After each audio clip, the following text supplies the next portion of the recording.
For a closer look at the U.S. presidential election and what comes next, let's go ahead and bring in Jason Nichols. He's a lecturer in the African American Studies Department at the University of Maryland, College Park. Great university, very close to us here. Jason, thanks for joining us. No doubt, voters of color, it seems, turned out for Joe Biden. They helped him, of course, in crucial states like Georgia.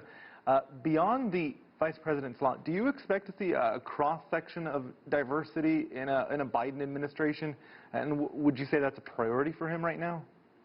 Absolutely. Well, I think the number one priority is competence. He wants his cabinet to be full of competent people. His first move is to have a COVID team put together, and he wants competent scientists. He wants to trust the scientists.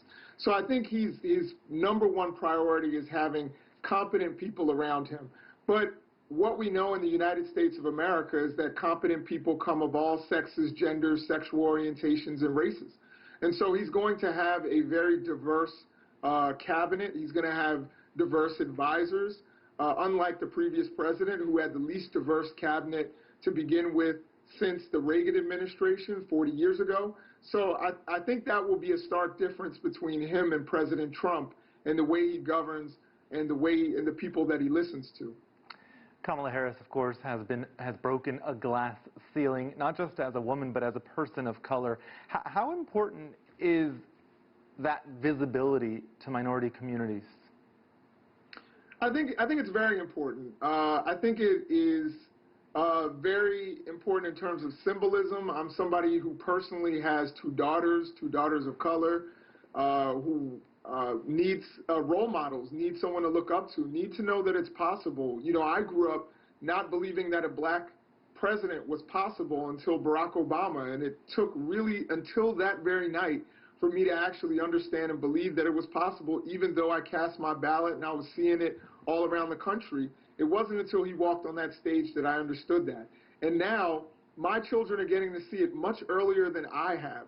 And my daughters are getting to see it, and young girls across the country are seeing a woman in leadership, and that a woman can be trusted with leadership, and that the country can get behind a woman. And that's really important, and she is the heir apparent to the presidency now that Joe Biden is the president-elect. I think that's incredibly important for young girls and for women across the country and across the world.